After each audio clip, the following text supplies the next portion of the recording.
ये एक न्यूज थी, इसको एक बार देखिएगा। Supreme Court directive to Maharashtra assembly speaker Rahul to decide by January 31, 2024 the National Congress Party petition seeking disqualification of the 9 MLA of Ajit Pawar faction.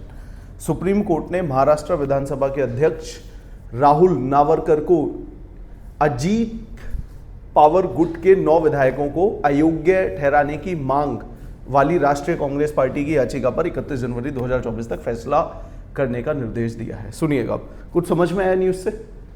सुनिएगा, सुप्रीम कोर्ट ने एक निर्देश दिया है। किसको निर्देश दिया है? महाराष्ट्र की जो विधानसभा है उसके स्पीकर को। नाम क्या है उनका? मिस्टर राहुल। उनको एक निर्देश दिया है। निर्देश क्या दिया है? उनको एक डेट दी है कि 31 जनवरी 2024 तक आपको कुछ डिसाइड करना है। अभी हम कहां पे चल रहे हैं? नवंबर में चल रहे हैं, तो नवंबर, दिसंबर, जनवरी, अगले 3 महीनों में 90 दिन में तुम्हें कुछ डिसाइड करना है। क्या डिसाइड करना है? एक पार्टी है नेशनल कांग्रेस पार्टी, इसकी पिटीशन है और इसकी पिटीशन ये है कि ये चाहता है कि 9 MLA को आप डिस्क्वालीफाई कर दीजिए। ठीक है, 9 जो मेरे विधायक थे उनको आप डिस्क्वालीफाई कर दीजिए। ओके, अब आप सुनिएगा ये पूरा मैटर क्या है, फिर हम इस न्यूज पे दोबारा से आएंगे, तब हम समझेंगे। 2-3 तुम्हें कॉन्सेप्ट पता होने चाहिए। So this is National Congress Party, Sharad Pawar ji, इनको आप सभी लोगों ने देखा होगा, बहुत सीनियर लीडर है हमारे देश की पॉलिटिकल लीडरशिप में। तो हुआ क्या, इनके जो भतीजे थे, दिस इज अजीत पवार, तो ये क्या काम करते हैं, खुद और 8 और MLA को लेकर, एक खुद ही MLA थे, बाकी पार्टी के 8 और MLA को लेकर, यानी कि टोटल इन 9 MLA ने पार्टी के अगेंस्ट कुछ काम कर दिया।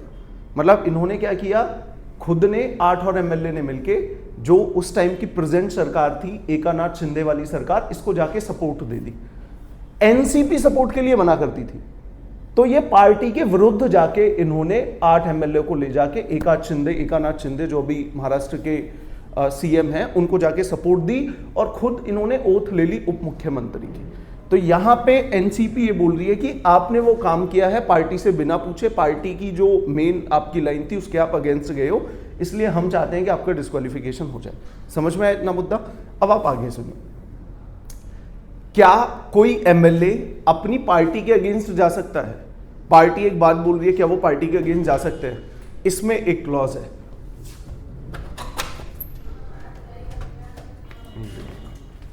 ओके, इसमें एक क्लॉज है, क्या आप पार्टी के अगेंस्ट जा सकते हो? There is a very strong clause in this.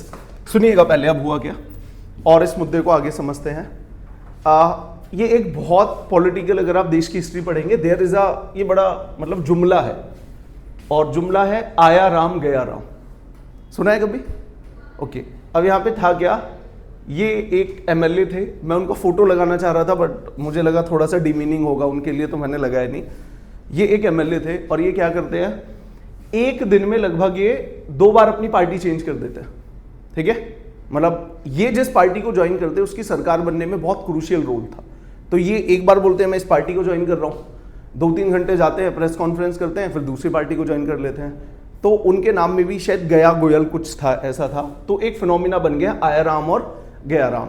आया राम और गया राम, ये फिनोमिना हम यूज करते हैं उन MLAs के लिए जो पार्टी दल बदल करते हैं, अपॉर्चुनिटी को देख के। उन्हें लगा कि अच्छा इस पार्टी की सरकार बनने वाली है, अब मैं इस पार्टी को ज्वाइन कर लेता हूं। बाद में पता चला किसी दूसरी पार्टी ने अच्छा ऑफर दे दिया, तो उसे छोड़ के किसी दूसरी पार्टी को ज्वाइन कर लेना। तो यहाँ पे एक ये फिनोमिना ही बन गया आया राम गया राम। और इन्होंने 9 घंटों में 2 लगभग पॉलिटिकल पार्टी बदली थी। मतलब एक में तो ये थे, उसके बाद एक और में गए, एक और में गए, 9 घंटे के अंदर में, जस्ट इमेजिन।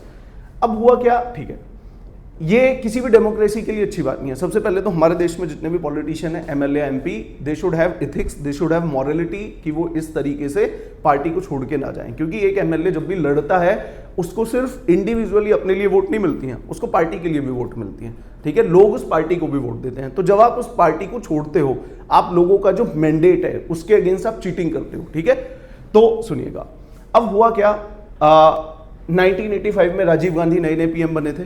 तो पॉलिटिकली वो काइंड ऑफ बहुत उनका बैकग्राउंड नहीं था, पॉलिटिकल बैकग्राउंड नहीं था, खुद का पॉलिटिकल बहुत एक्सपीरियंस नहीं था। तो इंदिरा गांधी जी का असैसिनेशन होता है, a very sad moment in the history of India. उसके बाद राजीव गांधी प्रधानमंत्री बनते हैं। इनके पास इस दौरान कुछ लोग ये बोलते हैं कि शायद ऐसा था कि अपने MPs को कंट्रोल करने के लिए इनके MPs पार्टी ना छोड़ के चले जाएं। अपने एमपीज को कंट्रोल करने के लिए ये एक लॉ लेके आते हैं, उसे हम बोलते हैं एंटी डिफेक्शन लॉ। हिंदी में हम इसको बोलते हैं दल बदल कानून। तो ये एंटी डिफेक्शन लॉ आता है। डेफिनेटली संविधान में अगर आप इसको ऐड करोगे तो कोई ना कोई कॉन्स्टिट्यूशन अमेंडमेंट एक्ट होगा। ये एक कॉन्स्टिट्यूशन अमेंडमेंट एक्ट से आता है जिसका नाम क्या है, 52nd constitution amendment act 1985। Okay, अब इस एंटी डिफेक्शन लॉ में क्या होता है, अगर कोई भी पॉलिटिशियन, कोई भी एमएलए एमपी अपनी पॉलिटिकल पार्टी छोड़ता है तो उसको डिस्क्वालीफाई किया जाएगा। यानी कि आप मानिए आज एक एमपी बीजेपी से हैं और वो पार्टी के अगेंस्ट कुछ करते हैं या वो पार्टी को छोड़ देते हैं तो उनकी एमपी की सदस्यता भी क्या हो जाएगी, रद्द हो जाएगी। वो सांसद नहीं रहेंगे जब भी आप पॉलिटिकल पार्टी छोड़ते हो। लेकिन इसमें एक कैच है। इसमें कैच क्या है, अगर कोई भी विधायक अपनी पॉलिटिकल पार्टी छोड़ता है तो उसको छोड़ने का मतलब उसने छोड़ दी तो उसको डिस्क्वालीफाई किया जाए। ये फैसला कौन लेता है, ये फैसला लेता है स्पीकर। समझ में आया? मान लीजिए यूपी की विधानसभा में 5 एमएलए बीजेपी से हैं, वो बीजेपी की मेंबरशिप छोड़ देते हैं तो उनको डिस्क्वालीफाई कर दिया जाना चाहिए। करेगा कौन, स्पीकर। कोई टाइम लिमिट मेंशन नहीं है। तो बहुत सारे केस में क्या होता है, स्पीकर साल 2-2, 3-3 साल तक फैसला नहीं सुनाता है। अब आप एक चीज बताइए, एक विधायक की कितने टाइम के लिए वो विधायक बनता है, 5 साल के लिए। तो अगर स्पीकर 2-3 साल तक भी फैसला नहीं सुना रहा है, उसके बाद सुना भी दे तो क्या ही फर्क पड़ता है, क्योंकि अगली बार तो उसका टाइम इलेक्शन का फिर पास आ गया। तो यहाँ पे एक इशू है कि बहुत सारे स्पीकर फैसला नहीं सुनाते हैं टाइम से। Okay, no time limit fix. अब तुम्हें ये चीज समझ में आएगी। तो अजीत पवार की पार्टी के हाँ, फिर तो वो ज्वाइन कर सकता है क्योंकि इलेक्शन इसने स्पीकर ने कोई डिसीजन ही नहीं लिया है। हाँ, अगले इलेक्शन में दे कैन डू दिस। तो सुनिएगा, एनसीपी शरद पवार की पार्टी के 9 एमएलए जाके एकनाथ शिंदे के कैंप को ज्वाइन करते हैं और यहां पे ये ओथ ले लेते हैं एज अ उप मुख्यमंत्री। अब अजीत पवार, शरद पवार ने तो ये बोला है ना कि क्योंकि ये मेरी पार्टी के अगेंस्ट गए हैं, पार्टी ने ऐसा कुछ नहीं बोला तो इनको डिस्क्वालीफाई कर देना चाहिए। लेकिन स्पीकर ने अभी तक फैसला ही नहीं लिया है। तो फाइनली इन्होंने कहां पे अपील किया, सुप्रीम कोर्ट में अपील किया। और सुप्रीम कोर्ट ने क्या डायरेक्टिव दिया है, महाराष्ट्र असेंबली के स्पीकर को यह बोला है कि टू डिसाइड बाय जनवरी 31, 2024। क्या डिसाइड करना है, नेशनल कांग्रेस पार्टी की जो पिटीशन थी जिसमें किसका डिस्क्वालिफिकेशन मांगा गया है, 9 एमएलए का। अभी थोड़ा सा क्लियर हुआ। तो यू शुड नो, देखो तुम्हें क्या पता होना चाहिए, स्पीकर की पोस्ट के बारे में पता होना चाहिए। You should know there is a political party National Congress Party, और आपको पता होना चाहिए कि दिस इज अजीत पवार और ये क्या है, महाराष्ट्र के अभी डेप्यूटी सीएम है। इसके बाद यू शुड नो कि हमारे देश में दल बदल कानून, एक अगर एमएलए अपनी पार्टी को छोड़ता है तो उस पर जो कानून लागू होता है एंटी डिफेक्शन लॉ, ये हमारे ओरिजिनल कॉन्स्टिट्यूशन में नहीं था। This was added by 52nd constitution amendment act 1985। Okay, तो ये हो गया। अच्छा, इसके ये ऐड तो किया, ऐड करके किस शेड्यूल में डाला, शेड्यूल 10। ठीक है, तो आप इस तरीके के एग्जाम में बहुत सारे शेड्यूल्स के ऊपर भी क्वेश्चन आते हैं। हमारे कॉन्स्टिट्यूशन में 12 शेड्यूल है। इन 12 शेड्यूल में से 8 शेड्यूल हमारे ओरिजिनल कॉन्स्टिट्यूशन में थे। ओरिजिनल कॉन्स्टिट्यूशन का मतलब है जब हमने अपना कॉन्स्टिट्यूशन एडॉप्ट किया, जब हमने अपना कॉन्स्टिट्यूशन बनाया, एडॉप्ट किया, यानी कि 26 जनवरी 1950, उस समय ये शेड्यूल थे। और ये बाकी के 4 शेड्यूल हमने क्या किए हैं, ऐड किए।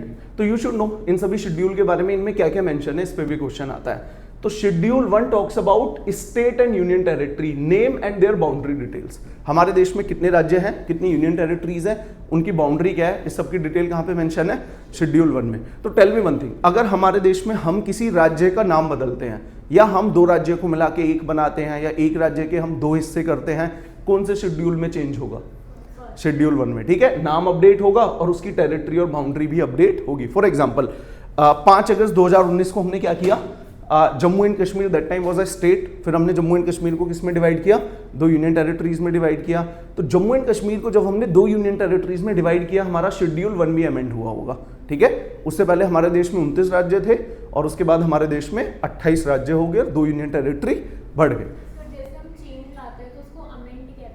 हाँ, अमेंड, सुनिए, जब भी हम अपने कॉन्स्टिट्यूशन में बदलाव लाते हैं तो होगा क्या, कॉन्स्टिट्यूशन को अमेंड करने वाला हम बिल यूज लेके आते हैं, तो उसको बोलते हैं कॉन्स्टिट्यूशन अमेंडमेंट बिल। वो आप लेके आए कॉन्स्टिट्यूशन में, और अगर दोनों हाउस ने उसे पास कर दिया और प्रेसिडेंट ने साइन कर दिया तो वो क्या बन जाता है, कॉन्स्टिट्यूशन अमेंडमेंट एक्ट बन जाता है। जब आप इंट्रोड्यूस करते हो, दैट्स अ बिल, पास होने के बाद when that have a what I से फोर्स, कि वो लागू हो सके, तो उसको हम क्या बोलते हैं, एक्ट बोलते हैं। ठीक है, इसलिए आप देखिए ना, कोई भी for example women reservation bill, जो प्रपोज बीजेपी ने इंट्रोड्यूस किया दैट वाज अ बिल, पास होने के बाद वो क्या बन गया, एक्ट बन गया. So there is a difference between bill and act. तो शेड्यूल 1 क्लियर है, इन सब पे क्वेश्चन आते हैं तो ये तुम्हारी टिप्स पे होना चाहिए. Schedule 2, special power and salaries of president, governor. देखिए यहां पे पावर एंड सैलरी ऑफ, तो हमारे देश में सुनिएगा कई बार क्वेश्चन ये आता है हमारे देश में एमपीज की सैलरी कौन डिसाइड करता है, क्या कॉन्स्टिट्यूशन में लिखा हुआ है, कहीं पे नहीं लिखा हुआ है. तो आपको ये पता होना चाहिए कि कौन कौन सी पोस्ट के बारे में, सैलरी के बारे में कॉन्स्टिट्यूशन में मेंशन है. तो शेड्यूल 2 में किसके बारे में मेंशन है, प्रेसिडेंट के बारे में मेंशन है, गवर्नर्स के बारे में मेंशन है. हमारे देश में लोकसभा और विधानसभाओं में स्पीकर होते हैं, डेप्यूटी स्पीकर होते हैं, इनके बारे में है. Rajya Sabha and deputy speaker of Rajya Sabha, फिर लोकसभा, सुप्रीम कोर्ट और हाई कोर्ट के जजेस. सिर्फ इन 5-6 पोस्ट के बारे में, पावर और सैलरी के बारे में कहां पे मेंशन है, शेड्यूल 2 में मेंशन है. क्या पीएम के बारे में मेंशन है, नो. सीएम के बारे में मेंशन है, नहीं है. ठीक है, ये याद रखना है.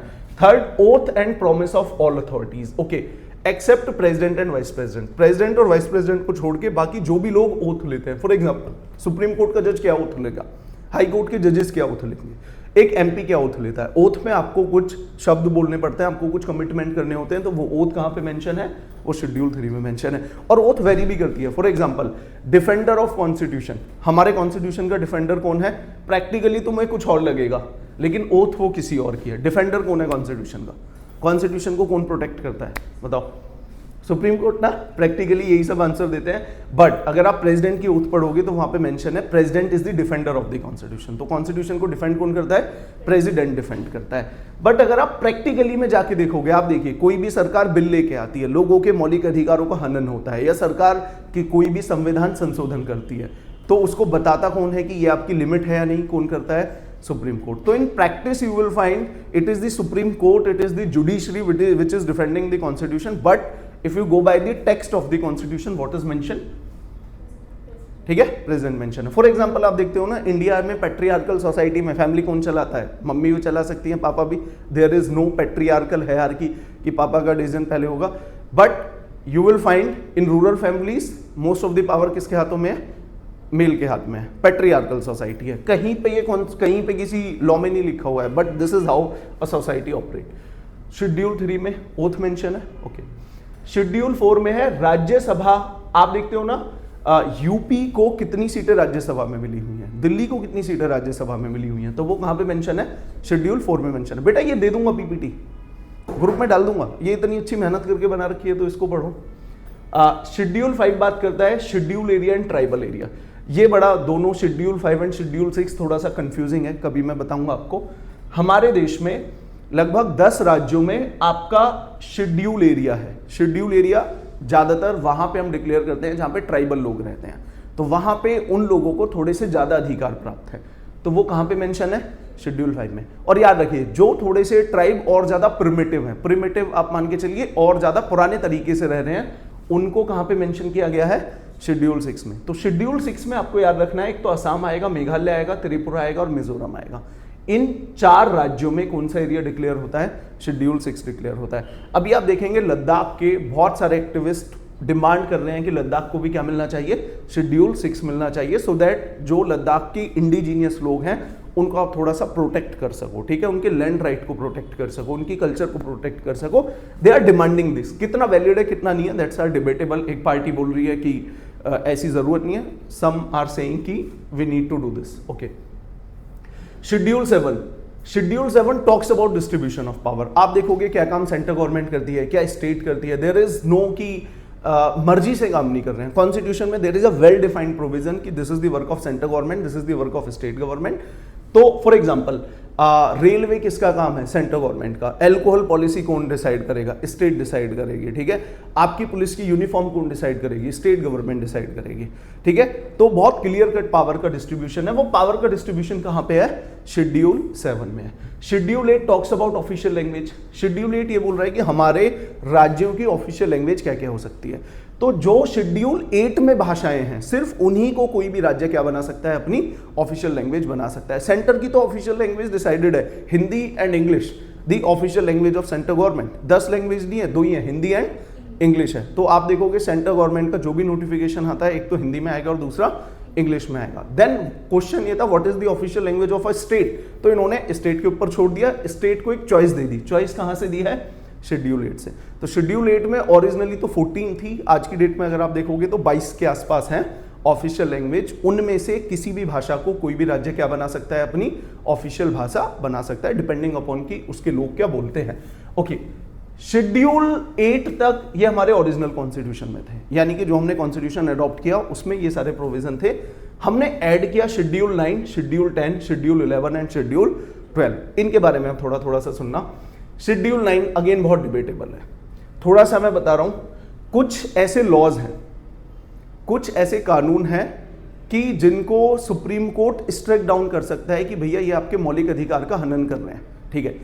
लेकिन सरकार ने पहले कॉन्स्टिट्यूशन अमेंडमेंट एक्ट से एक ऐसा प्रोविजन बना दिया शेड्यूल 9, अगर आप उस कानून को शेड्यूल 9 में डाल दोगे तो सुप्रीम कोर्ट फिर उन पे क्वेश्चन नहीं उठा सकता। मतलब it seems like confusing, but मान लो शेड्यूल 9 में ऐसे लॉज हैं जिनको सुप्रीम कोर्ट क्वेश्चन नहीं कर सकता। अब आप देखिए, कई सारे लोग बोलते हैं कि हमारा कॉन्स्टिट्यूशन देखो 1 साल बने हुए नहीं हुआ है, सीधा हमने क्या कर दिया? कॉन्स्टिट्यूशन अमेंडमेंट कर दिया। आपको यह हैरानी होगी कि हम 26 जनवरी 1950 को हमने कॉन्स्टिट्यूशन बनाया, अगले 1 साल में हमने कॉन्स्टिट्यूशन को अमेंड कर दिया, और तब तक हमारे देश का पहला जनरल इलेक्शन भी नहीं हुआ था। कॉन्स्टिट्यूशन बनने के बाद जो पहला जनरल इलेक्शन था वो पहले संविधान संशोधन के बाद हुआ था। यानी कि जनरल इलेक्शन भी नहीं हुए हैं, जो आपने संविधान बनाया है उसके तरीके से, और उससे पहले आपने क्या कर दिया? संविधान को संशोधन करने की जरूरत पड़ गई। इसमें क्वेश्चन आ जाता है कि पहली बार संविधान अमेंडमेंट कब हुआ था, तो लोग 1951 डाल देते हैं, तो विश्वास नहीं होता है कि अगले ही साल कैसे हो गया, बट ये हुआ है, ठीक है। नाउ शेड्यूल 10 अभी हमने पढ़ा है, ये कब आया है? 52nd constitution amendment act. Then we have panchayati raj institution, 73rd से आया, और 74th से क्या आया? Municipal corporation. ये जिन लोगों को पता नहीं है, 1 मिनट में मैं आपको बता देता हूं। हमारे देश में जब संविधान बना था 2 ही लेवल की सरकार थी, एक तो केंद्र सरकार थी और फिर राज्य सरकार थी। आप देखोगे जो आप एक आज मॉडल देखते हो लाइक ग्राम प्रधान, ब्लॉक प्रमुख, ये मॉडल हमारे देश में नहीं था। गांधी जी चाहते थे कि विलेज लेवल पे पावर मिले, बट उस टाइम पे बी आर अम्बेडकर नहीं चाहते थे कि हम विलेज लेवल को फंड दें। बी आर अम्बेडकर की आर्ग्यूमेंट ये थी कि आज भी हमारे देश में विलेज लेवल पे जो पावर स्ट्रक्चर है वो अपर कास्ट के हाथ में है, तो अगर आप विलेज लेवल पे कोई सरकार बनाओगे तो वो पावर किसके हाथ में जाएगी? अपर कास्ट में के हाथ में जाएगी, और कहीं ना कहीं लोअर कास्ट का एम्पावरमेंट नहीं होगा। तो जब कॉन्स्टिट्यूशन बना तब पंचायती राज जैसे ही कोई संस्था नहीं थी। तो बाद में हमने कॉन्स्टिट्यूशन अमेंडमेंट एक्ट से क्या लागू किया? पंचायती राज इंस्टीट्यूशन, ग्राम प्रधान के चुनाव होने लगे, ब्लॉक प्रमुख के चुनाव होने लगे। और अगर आप देखिए पंचायत आप कहां पे बनाओगे? जो इलाका रूरल होगा, suppose if your city is urban है, शहरी है, तो वहां पे क्या लेके आओगे? Municipal corporation. तो म्युनिसिपल कॉर्पोरेशन वाला सिस्टम किससे आया? 74th कॉन्स्टिट्यूशन अमेंडमेंट एक्ट, ठीक है। क्लियर है बिल्कुल? ओके, नेक्स्ट अब एक दूसरी है न्यूज है, सेकेंड, पहले इसको पढ़िएगा। चलो पहले मैं आपको एक प्रॉब्लम समझाता हूं, इस न्यूज को बाद में पढ़ेंगे। अगर आप गवर्नमेंट जॉब्स में हो तो 60 की एज के बाद आप रिटायर हो जाते हो, उसके बाद फिर आपको क्या मिलती है? पेंशन मिलती है। वो आपको पेंशन कब तक मिलेगी? कब तक मिलेगी? कोई एज लिमिट है क्या? नो, कोई एज लिमिट नहीं है। Then what is the basis? किस बेसिस पे मिलेगी? कब तक मिलेगी? या उसका स्पाउस है। टेक्निकली बात है, जब तक उस व्यक्ति की लाइफ है तब तक उसको वो पेंशन मिलेगी। अच्छा एक बात बताइए, क्या ऐसा हो सकता है? सरकार को कैसे पता चलेगा ये व्यक्ति कब तक जिंदा है ना? 60 में हम आपको सैलरी दे रहे हैं, 61 पे सरकार को कैसे पता चल रहा है? 62 पे सरकार को कैसे पता चल रहा है? सरकार तो हर साल अकाउंट्स में पैसे क्रेडिट करती जा रही है। तो जितने भी पेंशनर्स थे उनको क्या करना पड़ता था? अपना एक पीरियड के बाद में अपना उनको लाइफ सर्टिफिकेट देना होता था कि मैं भी जिंदा हूं। अब जब भी आप सर्टिफिकेट बनवाने जाओगे, इस अगर आप इलाके में लें तो अथॉरिटी के पास जाएंगे, कितना आसान होगा सर्टिफिकेट बनाना एक सीनियर सिटीजन के लिए? डिफिकल्ट टास्क होगा ना। आप जाओगे, 2 बंदे साइन करेंगे, ठीक है, और उसके बाद पता चलेगा एक अधिकारी भी साइन करेगा, तब जाके वो वेरीफाई करेगा, डॉक्यूमेंट चेक करेगा, ये व्यक्ति जिंदा है, आपको वो सर्टिफिकेट बनेगा। टीडियस टास्क था, क्योंकि बहुत सारे लोग ऐसा भी करप्शन करेंगे ना। आपको क्या लग रहा है? ऐसे लोग होंगे कि पता चल रहा है कि दादाजी की डेथ हो गई, अकाउंट में पैसे आ रहे हैं, सरकार को मत जाके बताओ, है ना, और कुछ फेक जुगाड़बाजी कर लो, फेक दिखा दो, पैसे तो आ ही रहे हैं हर महीने। तो कुछ लोग ऐसा भी करेंगे। तो हमने अब जब आधार आई, टेक्नोलॉजी आई, तो हम एक सिस्टम लेके आए, डिजिटल लाइफ सर्टिफिकेट। आपको क्या करना है? आधार बन गया तो आपको कुछ नहीं करना, कोई लेट्स से डॉक्यूमेंट आपको कुछ फिजिकली वेरीफाई नहीं कराने, आप सीधा जाइए एक पर्टिकुलर नोडल एरिया पे, वहां पे जाके आप अपना थंब इंप्रेशन दीजिए। आधार से आपका थंब इंप्रेशन कनेक्टेड है, तो जब आप अपना थंब इंप्रेशन और अदर बायोमेट्रिक दोगे, आधार अपडेट कर लेगा और बोल देगा कि ये व्यक्ति जीवित है। क्या बन जाएगा तुम्हारा? Digital life certificate. उसके बाद थोड़ा और अपडेट किया हमने, फेस ऑथेंटिकेशन टेक्नोलॉजी आगे की। वो आप जाओगे और इसको है ना आप अपने एंड्रॉइड ऐप से भी कनेक्ट कर सकते हो। एंड्रॉइड ऐप से आप दिखाओगे, आधार की वेबसाइट पे जाओगे, जो भी एक प्रोसेस होगा, आप अपना फेस दिखाओगे और वो आइडेंटिफाई कर लेगा कि ये व्यक्ति जीवित है। समझ में आ रहा है? पहले आपको 4 दिन बाहर जाना पड़ेगा, एक सीनियर सिटीजन को धक्के खाना पड़ेगा, अब यहाँ पे 2 मिनट के अंदर में आप ऑथेंटिकेट हो रहे हो। ओके, तो अब टेक्नोलॉजी क्या आ गई? Faceless authentication technology. अब सुनिए, अब मुद्दा क्या है, न्यूज में क्या था? Department of pension and pensioners welfare launches nation wide digital life certificate campaign 2 from 1 से 30 नवंबर तक। तो इन्होंने क्या किया है, डिपार्टमेंट ऑफ पेंशन और पेंशनर्स ने, कि बहुत सारे अभी भी देश में लोगों को डिजिटल लाइफ सर्टिफिकेट के बारे में पता नहीं है, तो उसको अवेयर करने के लिए they have launch a campaign. तो पूरे महीने हम बताएंगे, ये पिछले साल भी लॉन्च की थी और पिछले साल लगभग 35 लाख लोगों के इन्होंने क्या बनाए थे? डिजिटल लाइफ सर्टिफिकेट बनाए थे। तो it's a like good thing. Okay, समझ में आया यहाँ तक? ओके, नेक्स्ट अब आप देखिए, आधार बनाने वाली अथॉरिटी कौन सी है? Unique identity authority of India, UIDAI, आप सभी लोगों ने सुना होगा। ये किस लॉ से पावर लेती है आपको ये पता होना चाहिए। तो ये पावर लेती है आपका, ये इस्टेब्लिश हुई है under provision of Aadhaar act 2016। Okay, हमारे देश में जितनी भी बॉडी है, जितनी भी संस्थाएं हैं, आप उनको 3 कैटेगरी में डिवाइड कर सकते हैं। पहली होती है आपकी संवैधानिक संस्थाएं, वो संस्थाएं जिनको पावर मिलती है संविधान से। For example, we have Election Commission of India, we have UPSC, we have CAG, we have let's say Attorney General, National Commission for SC, National Commission for OBC। इन सब के बारे में कहाँ पे मेंशन है? हमारे संविधान में। इनको कौन सी संस्थाएं बोलेंगे? संवैधानिक संस्थाएं। दूसरी थोड़ी सी वीकर संस्थाएं होती है जिनको पावर एक कानून से मिलती है। फॉर एग्जाम्पल CBI, ED, इनको पावर किससे मिली हुई है? एक कानून से मिली हुई है। उससे वीक कुछ संस्थाएं होती हैं, उनको बोलते हैं एग्जीक्यूटिव बॉडी, जिनको पावर किसी एक लॉ से नहीं मिली हुई है। For example NITI Aayog. तो ये कौन सी बॉडी है? स्टैट्यूटरी बॉडी है। इसका मतलब है इसको पावर किससे मिल रही है? एक लॉ से मिल रही है। वो लॉ कौन सा है? Aadhaar act of 2016। ये किस मंत्रालय के अंडर में आती है? Ministry of electronics and information technology. Okay, now I will tell you, ये आपको एक जजमेंट पता होनी चाहिए।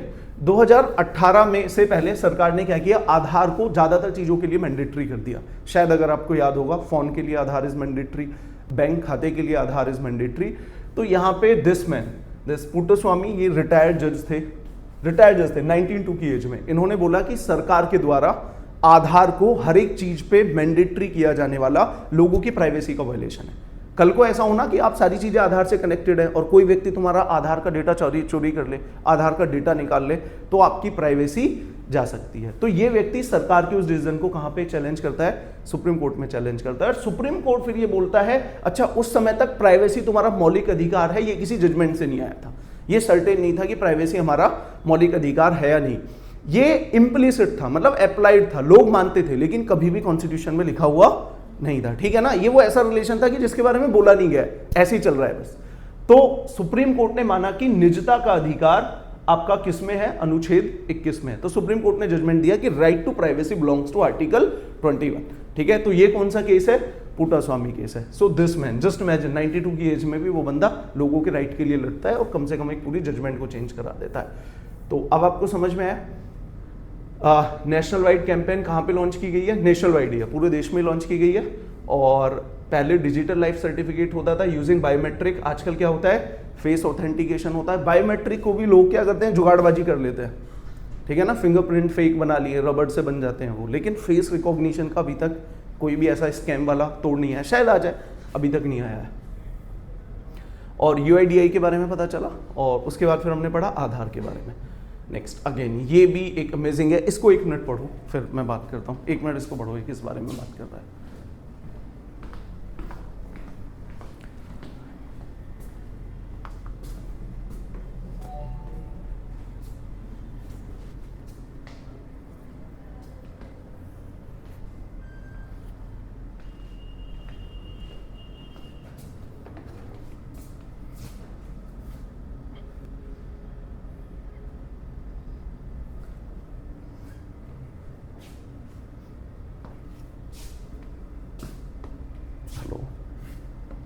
हेलो,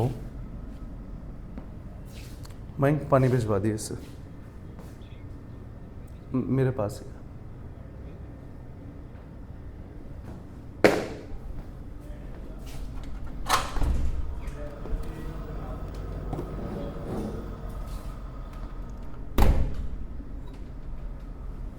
सोचो अभी 1 मिनट और कुछ समझ में आए तो। और ये कई बार पढ़ा हुआ है मैंने, इसमें कम से कम आनी है, इसमें भी 5-6 facts mention, which are very good for MCQs.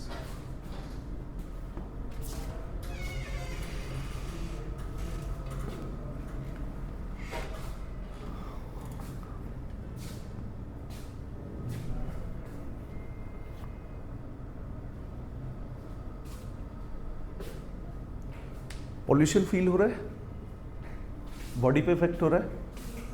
Sir आंखों पे ज़्यादा। कितनी सिगरेट्स पी रहे हो डेली, पता है कितनी? 30-40। दिल्ली वाले लोग 1000 के आसपास AQI है दिल्ली में कुछ लोकेशन में। मतलब यह है कि साल भर रह लो तो इतना ज़्यादा एयर क्वालिटी इंडेक्स डाउन है। जस्ट इमेजिन 1000 सिगरेट्स, 1000 नहीं सॉरी 30-40 सिगरेट्स, 1000 अ मंथ ही हो गया। Just imagine. फिर जो लोग पीते हैं उनको जस्टिफिकेशन मिल जाती है कि 1-2 अगर एडिशनल हम पी रहे हैं तो क्या ही फ़र्क पड़ता है। करें इसको डिस्कशन, समझ में आया? चलो अच्छा, ये तरीका सही है ना, पहले मैं एक्सप्लेन कर रहा हूँ चीज़ों को, न्यूज़ अपने आप समझ में आ जाएगी। You should know the basic things. Okay, एक ये बड़ी प्रॉब्लम थी और देखिएगा कैसे सरकार ने टेक्नोलॉजी को यूज़ करके इस प्रॉब्लम को सॉल्व किया। हमारे देश में ये एक ऑर्गेनाइजेशन है, फूड कॉर्पोरेशन ऑफ इंडिया। इसका अपना एक एग्जाम होता है, बहुत अच्छी जॉब इसको माना जाता है, मतलब आधे लोगों को इसमें करप्शन का स्कोप बहुत मिलता है। तो फूड कॉर्पोरेशन ऑफ इंडिया क्या करता है, मंडियों में जाता है और मंडियों में फार्मर से गेहूं और वीट खरीदता है। आपने MSP सुनी होगी ना, सरकार एक गारंटेड प्राइस देती है फार्मर को कि वो इस रेट पे जाके बेच सकते हैं। तो किसान अपने वीट और राइस को लेके मंडियों में जाता है, मंडियों में जो बॉडी प्रेजेंट होती है वो कौन सी है, फूड कॉर्पोरेशन ऑफ इंडिया। ये फार्मर से खरीदता है। ओके, खरीदने के बाद ये क्या करता है, खरीदने के बाद इसके बहुत बड़े बड़े वेयर हाउसेज है, वहां पे ये इनको स्टोर कर देता है। अब स्टोर करने के बाद वो काम में किस लिए आती है, मतलब फूड कॉर्पोरेशन ऑफ इंडिया क्यों स्टोर कर रहा है? पहला पर्पस तो ये कि भारत जैसा बड़ा देश है, वहां पे कभी भी एक क्राइसिस हो सकता है ना, बड़ा क्राइसिस हमारे देश में कभी भी आ सकता है। उदाहरण के तौर पे आप देखिए, अभी 2022 में जैसे ही रशिया ने यूक्रेन पे अटैक किया तो पूरी दुनिया भर में फूड के रेट बढ़ गए। अब पाकिस्तान में देखोगे 4 गुना हो गए, 250 रुपये केजी वीट बिका था पाकिस्तान में। हमारे देश में तुम देखोगे लोगों को पता ही नहीं चला। ये बहुत बड़ी बात है देश के डेवलपमेंट की, कि पूरी दुनिया भर में वीट के रेट बढ़ रहे हैं, हमारे देश में लोगों को पता ही नहीं चला कि वीट की शॉर्टेज भी है, क्योंकि फूड कॉर्पोरेशन ऑफ इंडिया के पास क्या था, बफर स्टॉक था। जितने की कमी होगी वो मार्केट में रिलीज कर देगा, एक बैलेंस मेंटेन हो जाएगा, रेट नहीं बढ़ेंगे। और भी हमने बहुत सारे एफर्ट लिए। तो एक काम तो ये है, ये बफर स्टॉक मेंटेन करता है, कभी मान लीजिए ज़रूरत पड़े, कभी कुछ और भुखमरी आ जाए। दूसरा ये काम करता है, आपने देखा होगा हमारे देश में सरकार की स्कीम है कि गरीब लोगों को बहुत सस्ते रेट में और अब तो फ्री में ही एक सम क्वांटिटी ऑफ फूड मिलता है। ठीक है, इसमें आपका राइस मिलेगा, शुगर मिलेगी, इसमें आपका वीट मिलेगा, सस्ते रेट पे मिलता है। ओके, तो ये क्या करता है, फूड कॉर्पोरेशन ऑफ इंडिया किसी भी राज्य में कितने लोग हैं उस हिसाब से राज्यों को उनका कोटा दे देता है। समझ में आए? सेंट्रल गवर्नमेंट राज्यों को अलॉट कर देती है और राज्यों की जिम्मेदारी किसको देना होता है, लोगों तक पहुंचाना होता है। ये राज्यों की जिम्मेदारी होती है। तो पहले राज्य, हर राज्य अपना एक राशन कार्ड इशू करता था। लाइक ये यूपी का राशन कार्ड है, गरीबी रेखा वाला, APL, गरीबी रेखा से ऊपर वाले लोगों का ये राशन कार्ड है, ऐसा यूपी देता था। ये राजस्थान का है, तो राजस्थान भी अपने लोगों को क्या देता था, राशन कार्ड देता था। अब सुनिए, अब यहाँ पे एक दिक्कत है, हमारे देश में बहुत सारे लोग माइग्रेंट्स है ना।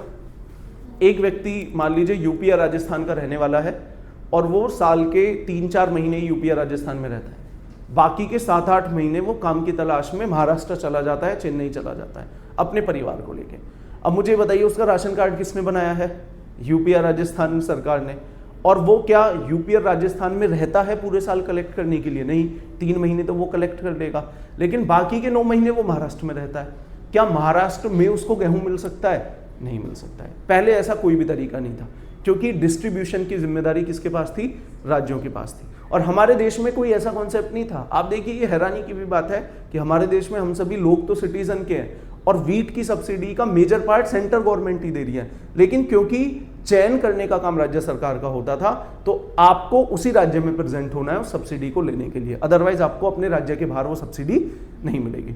तो यहां पे सेंट्रल गवर्नमेंट ने क्या किया, एक कॉन्सेप्ट लेके आ गया, one nation one ration card. तो आपका one nation one ration card मिलेगा, बनाया किसी भी सरकार ने हो, समझ में आया? आपको बिहार सरकार ने बना के दिया, ठीक है, लेकिन 4 महीने के लिए मैं काम पे यूपी में चला गया, तो यूपी में आपके नियर बाय कोई भी राशन कार्ड की शॉप है, अब वहां पे जाके वीट कलेक्ट कर सकते हैं। चाहे आप 4 महीने बाद महाराष्ट्र चले गए, वहां से कलेक्ट कर सकते हैं। तो यहाँ पे ये है कि आप एक राशन कार्ड लेके, जो one nation one ration card है, देश के किसी भी कोने में जाके आप अपना वीट कलेक्ट कर सकते हैं। पहले ऐसा नहीं होता था। तो ये 2019 में तो पायलट बेसिस पे आया था। पायलट बेसिस हम बोलते हैं ट्रायल बेसिस पे, 4 राज्यों में आया था। उसके बाद सरकार ने 2022 का टारगेट दे दिया कि 2022 में ज़्यादातर राज्यों में आ जाना चाहिए। आज 2023 में ऑलमोस्ट सभी राज्यों में क्या आ गया है, one nation one ration card आ गया है। बट क्या तुम्हें लगता है सारे लोगों ने बनवा लिया होगा? नहीं, कुछ लोग अभी भी बचे होंगे, कुछ लोगों को शायद अभी भी ये नहीं पता। देखिए, आज भी ये इंफॉर्मेशन, लोगों के हक वाली इंफॉर्मेशन मिडिल क्लास तक ही है। आप अगर लोअर मिडिल क्लास में जाएंगे, आप अभी किसी रिक्शे वाले से जाके बात करेंगे, शायद उसको one nation one ration card के बारे में पता ही ना हो। तो हमें उसे भी अवेयर करना है कि तुम अगर नोएडा में भी हो, टेंशन की कोई बात नहीं है, बिहार से हो, बिहार में जाके अपना one nation one ration card बनाइए, और जब आप यूपी में आओगे तो यूपी में भी आप कहीं भी किसी भी राशन की दुकान से अपना राशन ले सकते हैं। तो यहाँ पे one nation one ration card का एक कॉन्सेप्ट आया, ये अभी है, थोड़ा सा मैं आके बताऊंगा इसको। अब इस न्यूज़ को समझिएगा क्या है।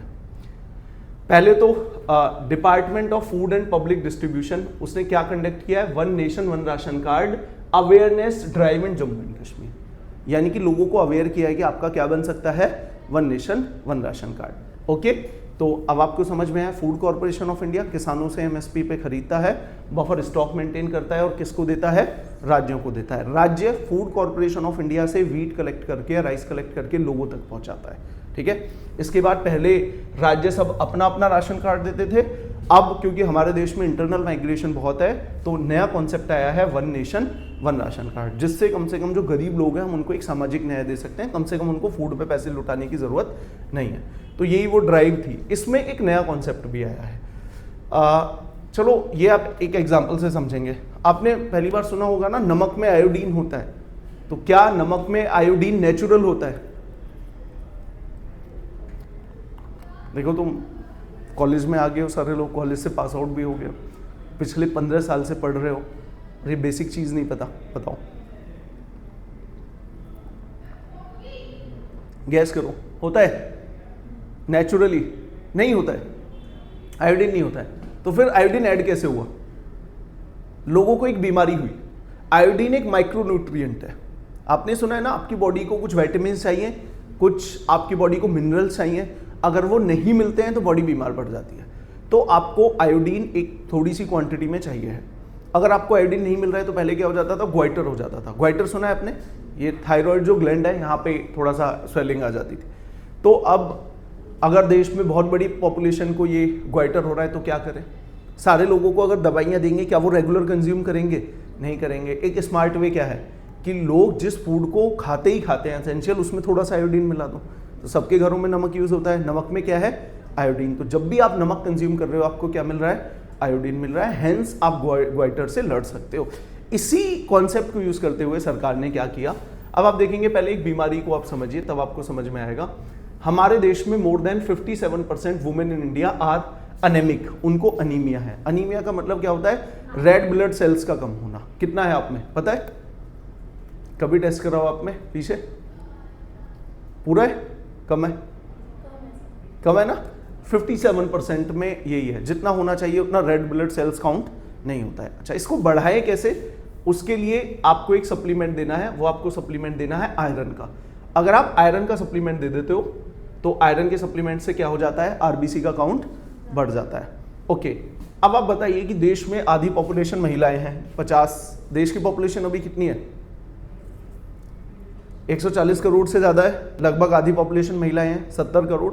उस 70 करोड़ का 57% कितना होगा, 60% मान लीजिए, 42 करोड़। यानी कि हमारे देश में 42 करोड़ महिलाओं को क्या है, अनीमिया है। क्या 42 करोड़ लोगों को दवाई देंगे, क्या वो ले पाएंगे? नहीं लेंगे। तो तो हम एक काम ना करें, इन्होंने अब क्या किया, ये एक OF फोर्टिफाइड राइस है, इस राइस में विटामिन B12 ज़्यादा है, आयरन ज़्यादा है। अगर आप इस राइस को कंज्यूम कर रहे हो तो आपको क्या मिल रहा है, आयरन मिल रहा है। तो इन्होंने बोला कि राशन की शॉप पे अब हम क्या करेंगे, जो पुराना राइस है उसको किससे रिप्लेस कर देंगे, फोर्टिफाइड राइस से। तो इस राइस में आपको, जब आप इस राइस को कंज्यूम करोगे, टेस्ट वेस्ट में कोई चेंज नहीं आ रहा, लेकिन जब आप इस राइस को कंज्यूम करोगे आपको क्या मिल जाएगा, आयरन मिल जाएगा, विटामिन B12 मिल जाएगा, जिससे आपका RBC काउंट क्या होगा, बढ़ जाएगा। तो याद रखिएगा, ये लोगो याद रखिएगा, OF+F का, ये राइस फोर्टिफिकेशन है और इसमें क्या है, आयरन है। आयरन किससे डील करता है, अनीमिया से। तो ये आपको पता होना चाहिए। क्लियर है, पूरा समझ में आया? ये ऐसा समझाने में है ना, इसमें बड़ी, ये सारा लाने में बड़ी मेहनत लगती है। देखने में आसान सा लग रहा होगा, मतलब मेरा बहुत टाइम चला जाता है, 3-4 घंटे चले जाते हैं इसमें। Okay, so this is also one of the, like इस पे क्वेश्चन आया हुआ है PYQs में। पहले तो एक न्यूज़ थी, coal sector achieve impressive growth. तो हमारे देश में हम कितना कोल प्रोड्यूस कर रहे हैं, तो that's a very good growth in September. इन्होंने बोला कि भाई अगर आप पिछले सितंबर 2022 से कंपैरिजन करें, पिछले सितंबर में हमारा 58 मिलियन टन था, इस बार कितना है हमारा, 67 मिलियन टन है। मतलब there is a very impressive growth, किसमें है, कोल प्रोडक्शन में। ओके, अब यहां पे इन्होंने एक टर्म यूज किया है, 8 कोर इंडस्ट्रीज। 8 कोर इंडस्ट्रीज क्या है, तो ये आप पढ़ लीजिएगा, इस पर डायरेक्ट क्वेश्चन आ सकता है कि हमारे देश में 8 कोर इंडस्ट्रीज में क्या क्या है। सुनिएगा, 8 कोर इंडस्ट्रीज का कॉन्सेप्ट ये है कि किसी भी देश में हजारों इंडस्ट्री होती हैं। ये प्लास्टिक की बोतल बनाने वाली इंडस्ट्री है, चेयर बनाने वाली इंडस्ट्री, हजारों तरीके की इंडस्ट्री है। लेकिन कुछ ऐसी इंडस्ट्री होती हैं, उन पे बहुत सारी दूसरी इंडस्ट्री बेस होती है। तो वो सारी इंडस्ट्री कौन सी है, ये कोर इंडस्ट्री है। तो आपको 1000 इंडस्ट्री को मॉनिटर ना करके किसको मॉनिटर करना है, कोर इंडस्ट्रीज को मॉनिटर करना है। तो इसमें आपका कोयला आता है, क्रूड ऑयल आता है, आप देखिए ना, नेचुरल गैस आता है। हमारे देश में अगर कोई भी ट्रांसपोर्टेशन चल रहा है तो आप 90% क्रूड ऑयल से चलेगा या नेचुरल गैस से चलेगा, तो आपको पता चल जाएगा हमारे देश में फ्यूल कंजम्पशन कितना है। रिफाइनरी प्रोडक्ट, फर्टिलाइजर, अगर हमारे देश में तुम्हें एग्रीकल्चर का इनपुट देखना है, सबसे बड़ा इनपुट क्या है, फर्टिलाइजर। तो फर्टिलाइजर की प्रोडक्शन से, सेल से तुम एग्रीकल्चर का बहुत बड़े पैमाने पे लगा सकते हो। स्टील प्रोडक्शन, हमारे देश में कितनी कारें बन रही है, हमारे देश में कितनी बिल्डिंगें बन रही हैं, वो सारा स्टील है। आप पहले किससे अंदाजा लगा सकते हो, स्टील प्रोडक्शन। अगर ज्यादा बिक रहा है इसका मतलब कारें ज्यादा बन रही होंगी, स्टील से आप जो भी चीजें बना सकते हो वो ज्यादा बन रही होंगी। इसके बाद सीमेंट, इसके बाद इलेक्ट्रिसिटी। समझ में आया ना? देखो सीमेंट एक कितना अच्छा एग्जांपल है। आपसे अगर कोई ये बोले कि ये बताइए इस महीने में ग्रेटर नोएडा में पिछले महीने के कंपैरिजन में कितना ज्यादा कंस्ट्रक्शन हुआ है, क्या कोई पैमाना है बताने का? नहीं बता पाओगे। समझ में आया ना? कैसे नहीं बता पाओगे? ये सारी इंफॉर्मेशन एक इंडिविजुअल व्यक्ति ने भी एक लेंटर डलाया, अथॉरिटी को थोड़ी ना जाके बता रहा है। ठीक है, सरकार के पास डेटा नहीं है, फाइनल के बाद शायद डेटा होगा, सरकार के पास कोई लाइव डेटा नहीं है। आपको सिंपली एक डेटा चेक करना है, इस पर्टिकुलर इलाके में देख लो सीमेंट कितना बिका है। अगर पिछले महीने से इस महीने ज्यादा सीमेंट बिका है, इसका मतलब यह है कंस्ट्रक्शन की एक्टिविटी क्या है, ज्यादा है। तो ये बड़े एक कोर पैरामीटर होते हैं। तो आपको क्या याद रखना है, आपको ये याद रखना है, आपको एक क्वेश्चन आ सकता है कि इनमें से कौन सी 8 कोर इंडस्ट्रीज में है या नहीं है। ठीक है, तो उसमें क्या इन्हीं से मिलता जुलता कोई ऑप्शन डाल देंगे और आपको कंफ्यूज कर देंगे। तो you should be very clear, that should be in your tips की these are the 8 core industries. Okay, next. Again एक मतलब तुम सभी लोगों का भी ड्रीम होगा, जॉब लगने के बाद कभी यहाँ पे जाओगे, क्रूज हैं पे जाओगे।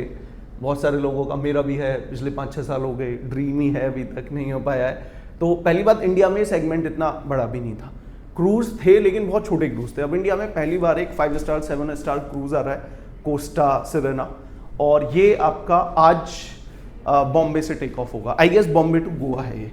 ठीक है, तो you should know the name of this cruise.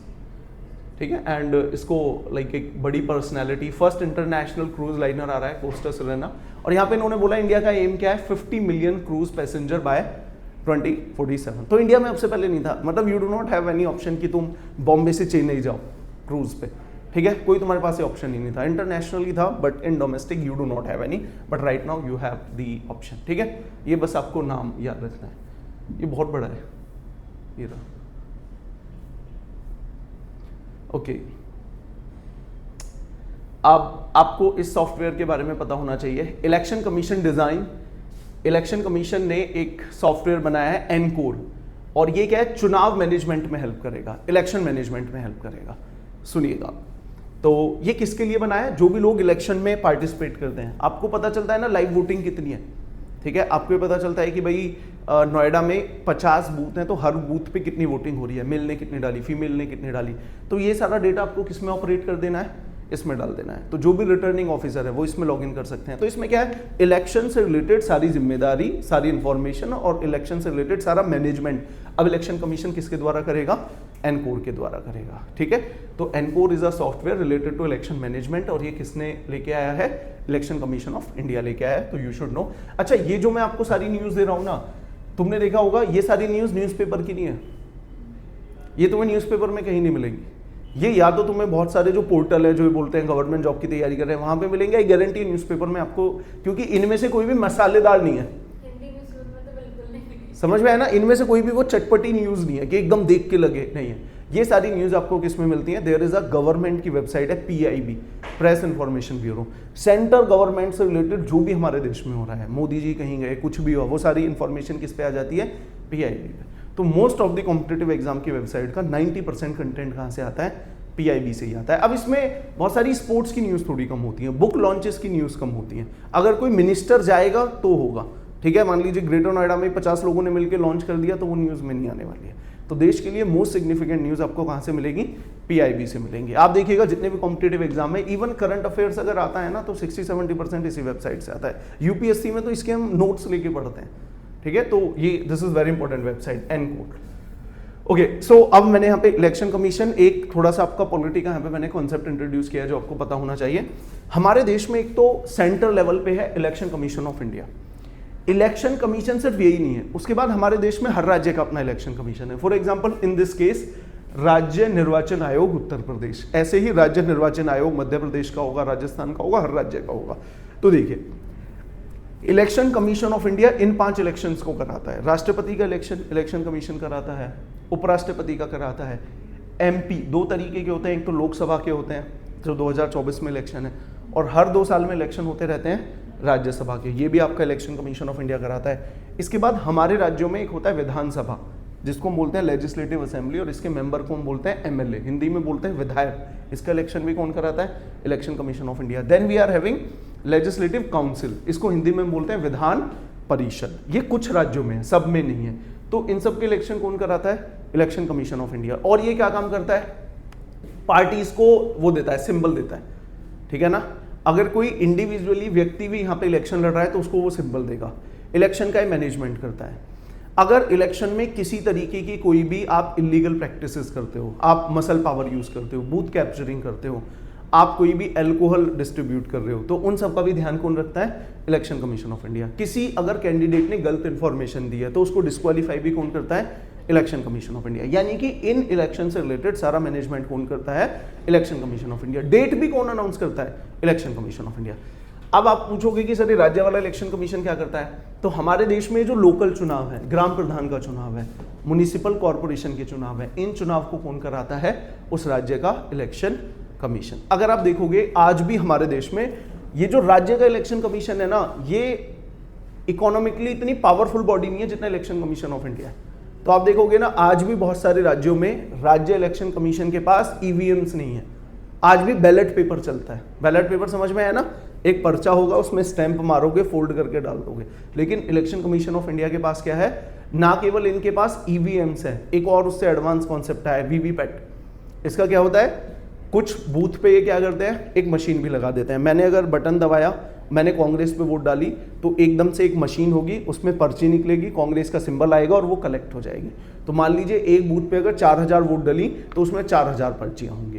पर्चियों की वेरिफिकेशन कैसे होगी कि जब मैं बटन दबाऊंगा मुझे वो दिखेगा कि मैंने कमल का बटन दबाया है, तो पर्ची किसकी निकले, कमल की निकले। तो बाद में कई बार हम एलिगेशन लगा देते हैं ना, हमारे देश में ये भी तो बहुत चलता है, जो पॉलिटिकल पार्टी हार जाती है, अब उसको कुछ और ना मिले तो वो जस्टिफाई करती है मशीन खराब है। तो इलेक्शन कमीशन एक सिस्टम लेके आया कि भाई मशीन खराब नहीं है, वी हैव VVPAT, आके VVPAT पे आप चेक कर सकते हो। इवन सुनिए, पहले क्या हुआ, जिन लोगों ने एलिगेशन लगाई कि मशीन खराब है, इलेक्शन कमीशन ऑफ इंडिया ने उन्हें चैलेंज किया कि आइए, 8-10 पॉलिटिकल पार्टीज को इन्विटेशन भेजा, आइए हम अपनी EVM रखेंगे और उसको हैक करके आप दिखाइए। तो आपको सरप्राइज होगा, ज्यादातर पॉलिटिकल पार्टियां पहुंची ही नहीं। ठीक है, तो अपनी हार को जस्टिफाई करने के लिए वी यूज की मशीन खराब है, तो नाउ वी हैव वीवीपैट। तो इलेक्शन कमीशन ऑफ इंडिया समझ में आया। एक और इसके बारे में आपको याद रखना है, election commission of India is headed by chief election commissioner और 2 इलेक्शन कमिश्नर होते हैं। ये 3 व्यक्ति इलेक्शन कमीशन को चलाते हैं, ठीक है। और अपॉइंट कौन करता है? प्रेसिडेंट। इसको अपॉइंट कौन करेगा? गवर्नर, ठीक है। नेक्स्ट, इसको एक बार पढ़ो पहले, फिर मैं समझाता हूं ये है क्या।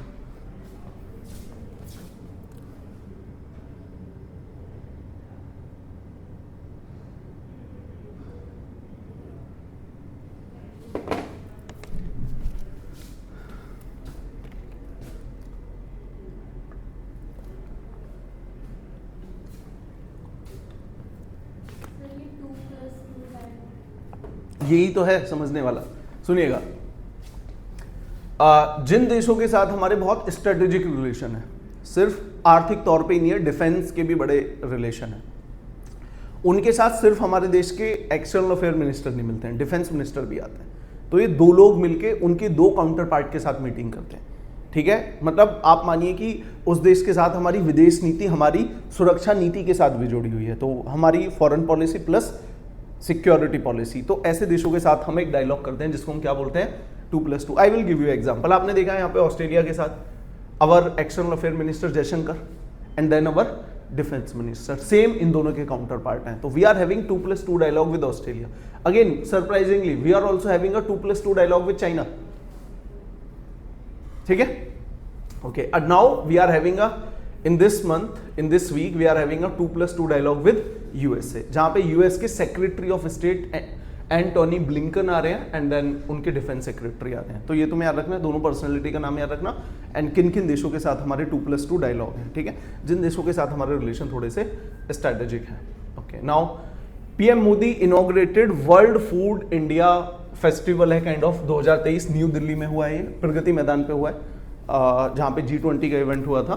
तो ये आपको याद रखना है बस। इसमें क्या होगा ना, जो फूड स्टार्टअप्स हैं वो आएंगे और आपके एग्जीबिशंस लगेंगे, हम क्या क्या फूड से प्रोड्यूस कर सकते हैं, क्या क्या नए एंटरप्रेन्योर हैं, मिलेट्स हम लेके आ रहे हैं, तो इन सबको लेके काइंड ऑफ एक एग्जीबिशन होगा। बिजनेस टू बिजनेस आएंगे, फॉर एग्जांपल एक बिजनेस को ब्रेड का रॉ मटेरियल चाहिए, तो उसके लिए जो फार्मर क्रॉप प्रोड्यूस करते हैं वहाँ का एक स्टार्टअप आ रहा है, तो इट्स लाइक दैट। यहाँ पे एक जो जानने वाली बात ही हुई थी, इस साल हम ये भी सेलिब्रेट कर रहे हैं इंटरनेशनल ईयर ऑफ मिलेट्स। आप सभी लोगों ने, अगर थोड़ा विलेज बैकग्राउंड है, आप सभी लोगों ने सुना होगा, पेरेंट्स बात करते हैं ज्वार बाजरा के बारे में, वो ज्वार बाजरा खाया करते थे। आज की डेट में राइस और व्हीट ने उन सबको रिप्लेस कर दिया। हार्डली हमने खाया कभी ज्वार बाजरा, कभी टेस्ट भी नहीं किया है। बचपन में मैंने सुना था, टेस्ट याद नहीं है, तो ज्वार बाजरा। लेकिन आपको जान के हैरानी होगी, हमारी हेल्थ के लिए सबसे फायदेमंद क्या है? ज्वार बाजरा। राइस में शुगर होता है, व्हीट में शुगर होता है। अगर आप राइस और व्हीट कंज्यूम कर रहे हो, definitely and one point of time तुमको लाइफ में टाइप 2 डायबिटीज होने वाला है, क्योंकि इनका जो ग्लूकोजन इंडेक्स होता है वो बहुत हाई होता है। अब ये सारा हम मिलेट्स की तरफ जा सकते हैं, तो सरकार इस टाइम पे प्रमोट कर रही है कि हम किसकी तरफ जाएं? मिलेट्स की तरफ जाएं। इवन अब आप ये देखिए, हमारे घरों में ही छोड़िए, जब आप एक रेस्टोरेंट पे जा रहे हैं, जब आप एक बर्गर खाने जा रहे हैं, do you have any option जो मिलेट से बना हुआ है? रेस्टोरेंट पे कोई बोलेगा कि बाजरे की खिचड़ी है या बाजरे की रोटी है, सिर्फ आपको क्या मिलेगा? मैदा मिलेगा, राइस मिलेगा या व्हीट मिलेगा। तो सरकार ने, इंडिया ने यूनाइटेड नेशन में प्रमोट किया कि हम 2023 को सेलिब्रेट करें as a international year of millets. हमारी बात मान ली गई और ये बड़ा सक्सेसफुल एक इवेंट हुआ। तो अब हमारा देश ये भी, इसमें भी वर्ल्ड फूड इंडिया फेस्टिवल में भी है ना, बहुत सारे ऐसे स्टार्टअप हैं जो मिलेट से रिलेटेड बिस्किट लेके आ रहे हैं। कभी तुमने सुने मिलेट्स वाले बिस्किट या मिलेट्स वाली कोई भी चीज़, कोई पैकेज फूड्स मिलेट्स वाला कुछ भी नहीं है। तो मिलेट्स को भी हम यहाँ पे प्रमोट कर रहे हैं। एक और बात है, हमारे देश की क्लाइमेटिक कंडीशन को देखते हुए अगर हम राइस प्रोड्यूस करते हैं, लगभग 3000 से लेकर 4000 लीटर हम वाटर यूज़ करते हैं। मिलेट्स में हम 500-600 लीटर वाटर में प्रोड्यूस कर देते हैं।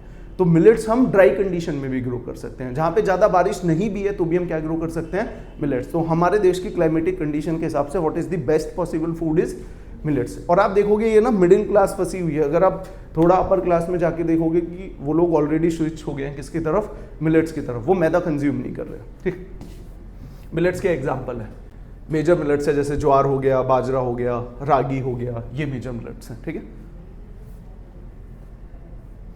Okay. So next another news, Cayman island removed from FATF grey list. अब ये FATF की ग्रे लिस्ट को समझो। तो केमैन आइलैंड है। ये केमैन आइलैंड कहाँ का मैप है, वर्ल्ड मैप का बताएगा कोई, कहाँ का दिख रहा है? गैस करो। क्रॉप करके लगाया हुआ है पर फिर भी किधर की साइड गया है थोड़ा बहुत? ये यूरोप है, बाकी बताओ। यूरोप नहीं है, रॉन्ग। साउथ अफ्रीका के ऊपर, साउथ अमेरिका बेटा। साउथ अफ्रीका तो एक देश है यहाँ पे। दिस इज नॉर्थ अमेरिका, ये मैक्सिको है, ये यूएस है, एंड दिस इज, ये है तुम्हारा करेबियन आइलैंड। यहाँ पे पड़ता है केमैन आइलैंड। ओके, इसको कहाँ से बाहर निकाल दिया है? FATF की लिस्ट से। सुनिएगा अभी एक और, ये पिछले साल की न्यूज़ है, तो मतलब हमारे लिए तो एक दुख की खबर थी। 22 अक्टूबर 2022 पाकिस्तान के FATF की ग्रे लिस्ट से हटाने के बाद भारत ने क्या कहा? भारत ने कुछ रिस्पॉन्स किया गया होगा, लेकिन एक बात तुम्हें समझ में आएगी, 2022 अक्टूबर में पाकिस्तान को भी इस FATF की ग्रे लिस्ट से बाहर निकाल दिया गया। ओके, यानी कि कोई अच्छी तो लिस्ट नहीं है। अब देखते हैं ये क्या है। This is a organisation called FATF, financial action task force. इसके बारे में थोड़ा सा पढ़ेंगे। 1989 में स्टैब्लिश हुई थी एंड बाय G7 कंट्रीज। 7 देशों के ग्रुप को हम क्या बोलते हैं? G7 बोलते हैं। हेडक्वार्टर पेरिस में है और इसका प्रेसिडेंट है अभी T राजा कुमार। ये याद रखना है, अभी लेटेस्ट अपॉइंटमेंट है। ओके, अब ये बॉडी करती क्या है? फाइनेंशियल एक्शन टास्क फोर्स ऐसे देशों से डील करती है, ऐसे देशों को रोकती है जो देश या तो मनी लॉन्ड्रिंग में लगे हुए हैं या टेरर फाइनेंसिंग में लगे हुए हैं। टेरर फाइनेंसिंग तुम्हें शब्द से ही समझ में आ रहा है, बहुत सारे ऐसे देश हैं जो टेररिज्म को डायरेक्टली और इनडायरेक्टली सपोर्ट करते हैं। एक ऐसा देश है हमारे देश का, हमारा पड़ोसी पाकिस्तान, टेररिज्म को ट्रेनिंग देता है, वेपन देता है, ट्रेन करके इवन उसको प्रोफेशनली पाकिस्तानी आर्मी सपोर्ट करती है कि कैसे वो इंडिया में आए, अपनी सैटेलाइट यूज करके, अपना रडार यूज करके, इसलिए वो बहुत इजीली इंडिया में आ पाते हैं। समझ में आ रहा है ना? हमने इतनी ज्यादा सिक्योरिटी फोर्स लगा रखी है, फिर भी आप देखिएगा हर महीने 2 महीने में बॉर्डर पे कभी ना कभी इन्फिल्ट्रेशन की खबर आ जाती है, क्योंकि पाकिस्तान की आर्मी उन्हें सपोर्ट कर रही है। दूसरा है मनी लॉन्ड्रिंग। मनी लॉन्ड्रिंग में भी कुछ देश लगे हुए हैं। मनी लॉन्ड्रिंग का मतलब क्या है? आप किसी भी तरीके से अगर काला धन कमाते हैं, काला धन आप कैसे कमा सकते हैं? करप्शन से कमा सकते हैं, और आप ड्रग्स में डील करेंगे, वेपन में डील करेंगे, ह्यूमन ट्रैफिकिंग करेंगे, और लेट्स से कोई रैंसम मनी लेगा, कुछ और भी जो भी लीगल एक्टिविटी है उनसे आप काला धन कमाते हैं। अब क्या आपके पास करोड़ों रुपए काला धन है, आप उसको नॉर्मली तो यूज़ नहीं कर सकते। आप क्या करेंगे? एक फेक कंपनी खोलेंगे और उसके द्वारा उस काले धन को आप शो ऐसे करेंगे कि लीगली कमाया हुआ धन है। समझ में आया? आपने एक फर्जी रेस्टोरेंट खोल लिया, अब उसमें सेल कुछ भी नहीं हो रही, आपने दिखा दिया मेरी पूरे साल में 5 करोड़ की सेल हुई है, और आपने 5 करोड़ पे टैक्स पे कर दिया, तो बाकी का बचा हुआ पैसा क्या बन गया? तुम्हारा व्हाइट मनी बन गया। तो आप इलीगली कमाए हुए पैसे को जब आप फेक कंपनियां दिखा के एक लीगली कमाया हुआ पैसा दिखाते हैं, तो उसको हम क्या बोलते हैं? मनी लॉन्ड्रिंग बोलते हैं। उससे ये ऑर्गेनाइजेशन डील करती है, जिसे हम क्या बोलते हैं? FATF। तो कोई देश अगर इससे डील कर रहा है तो ये FATF उसको किस लिस्ट में डाल देती है? ग्रे लिस्ट में डालती है। अगर वो देश तब भी नहीं मान रहा है तो एक लेवल और ऊपर ब्लैक लिस्ट। लेकिन ग्रे लिस्ट में डालने के बाद अगर वो देश थोड़ा बहुत सही काम करता है, जैसा FATF ने बोला, तो बाद में उसको ग्रे लिस्ट से हटा दिया जाता है। तो लास्ट ईयर पाकिस्तान हटा था, इस साल केमैन आइलैंड हटा है। तो FATF आपको समझ में आया? Deals with money laundering and terror financing. और हमारे देश में भी क्या कोई बॉडी है जो आपका मनी लॉन्ड्रिंग से डील करती है? Yes, there is a body called ED, enforcement directorate. ये आज की खबर है। अभी क्या हुआ? ED मिस्टर केजरीवाल को क्वेश्चन कर रही है कि आप आइए मिलिए हमसे। तो केजरीवाल को रोड शो में जाना था मध्य प्रदेश, तो ED उनके घर पे आ रही होती है और वो पहले ही छोड़ के चले जाते हैं। कहाँ पे? रोड शो के लिए। तो द हिंदू की आज की खबर है, आप देखिए, Kejriwal defies summons by ED goes for a road show. ठीक है, तो जो भी है चलता रहता है, देखेंगे। समझ में आया? तो you should no money laundering, terror financing, ED and FATF कब स्टेब्लिश हुई थी? पाकिस्तान पिछले साल रिमूव हुआ है, केमैन आइलैंड इस बार रिमूव हुआ है। ये सारी 4-5 न्यूज़, ठीक है। ये एक दिन की खबर है, पता है भाई। अब जस्ट इमेजिन कि जब आप इतना पढ़ोगे अगले 1 साल तक, तब जाके तुम्हारा, अगर तुम ये सारी चीज़ें तुमको बहुत नई लग रही है, इसका मतलब तैयारी क्या है? थोड़ी सी कम है। तो एक दिन की न्यूज़ है, आप देखिएगा। अगेन ये भी फिर पूरा एक प्रॉपर मुद्दा ही चल रहा है। तो केरला गवर्नमेंट मूव्स। केरला में क्या हो रहा है? गवर्नर और वहां की सरकार के बीच में काइंड ऑफ एक स्टैंड ऑफ चल रहा है, एक फ्रिक्शन चल रहा है।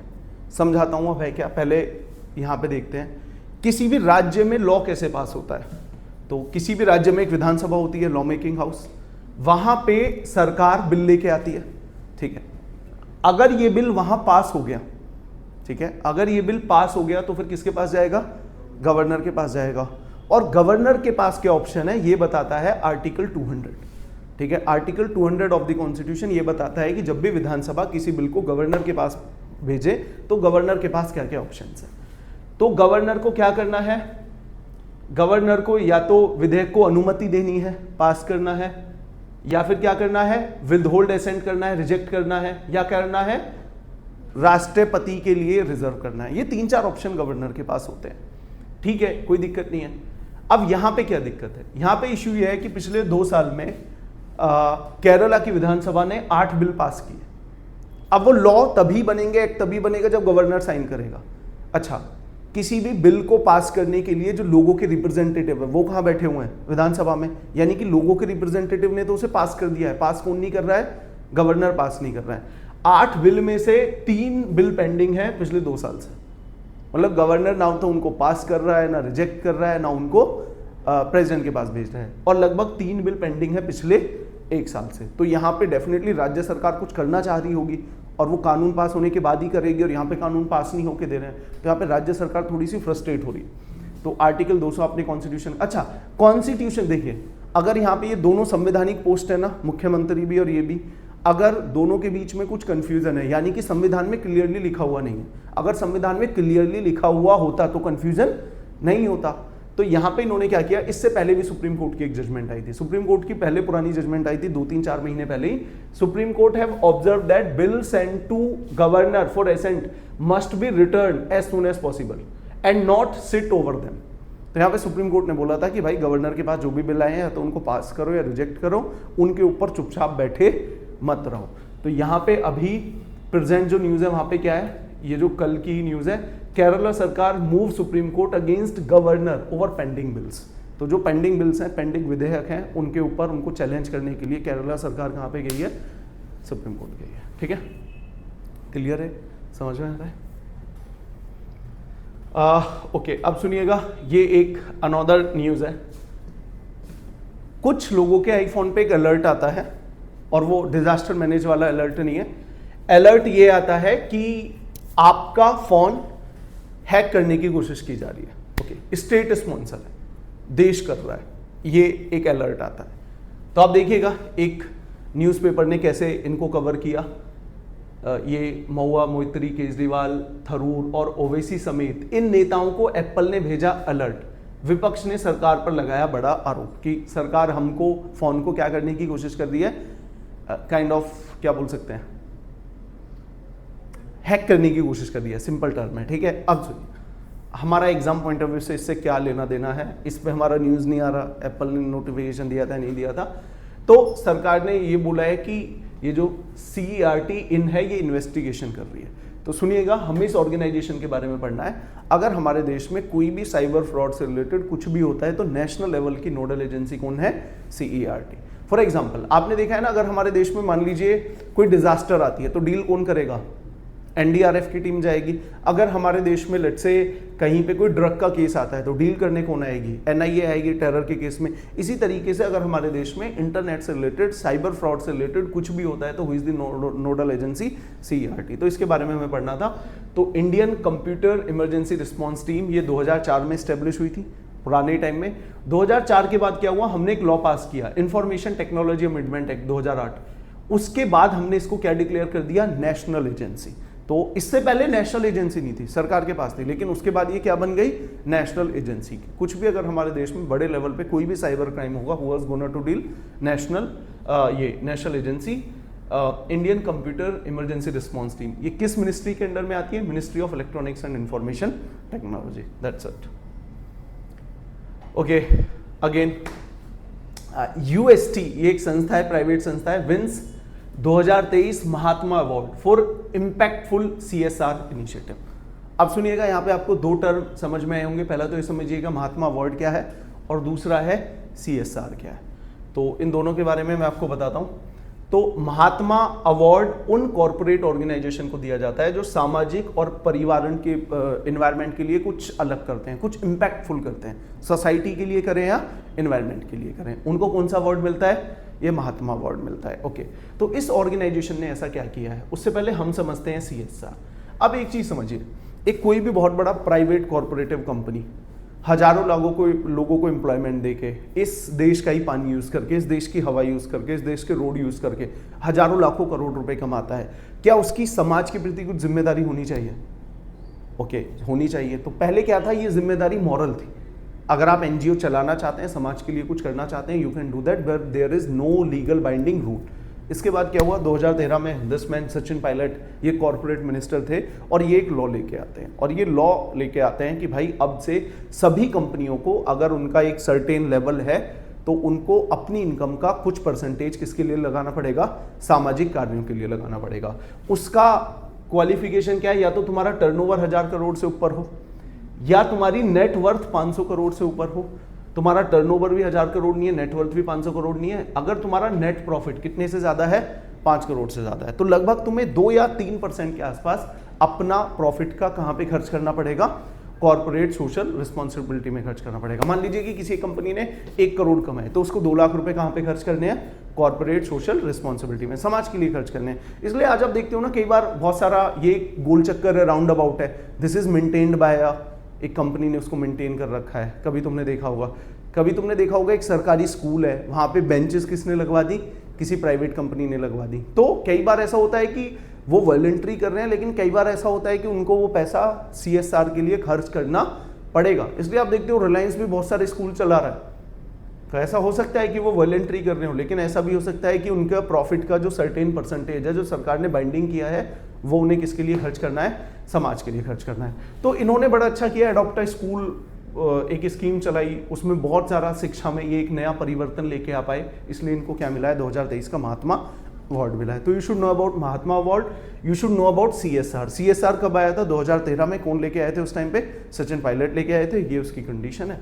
और ये है नेक्स्ट, ये छोटी छोटी न्यूज़ है। स्टैचू ऑफ सचिन तेंदुलकर, ये कहाँ पे हुआ है, वानखेड़े स्टेडियम में हुआ है, ठीक है, इतना आपको बेसिक ध्यान रखना है। देन भूटान के किंग अभी 8 डे की इंडिया विजिट पे आए हुए हैं। ये मैंने छोटा न्यूज़ इसलिए रखा है, अभी वो आएंगे 8 दिन में, शायद कोई एग्रीमेंट हो, शायद हम कोई इनके साथ एग्रीमेंट करें, किसी विवाद को सॉल्व करें, और 8 दिन के बाद शायद एक आउटकम आए जिस पे क्वेश्चन बन सकता है। अभी के लिए बस इंफॉर्मेशन में रखें। और उसके बाद Rajnath Singh inaugurated India's manufacturing show in Bengaluru. India's manufacturing show, जहाँ पे क्या है, इंडिया की जो मैन्युफैक्चरिंग है, SMEs हैं, वो अपना टैलेंट दिखाएंगे, काइंड ऑफ ये हमारे देश में मैन्युफैक्चरिंग को प्रमोट करने के लिए एक शो है। तो ये कहाँ पे हुआ है, बेंगलुरु में हुआ है। आई गेस इसके बाद, हाँ इसके बाद अब खत्म है, ठीक है, 2-3-5 मिनट का टाइम है, देखो कुछ पूछना है तो। ये अभी थोड़ी बहुत देर में मैं शेयर करा दूंगा। अच्छा, ये भी अभी इवन कुछ न्यूज़ मिस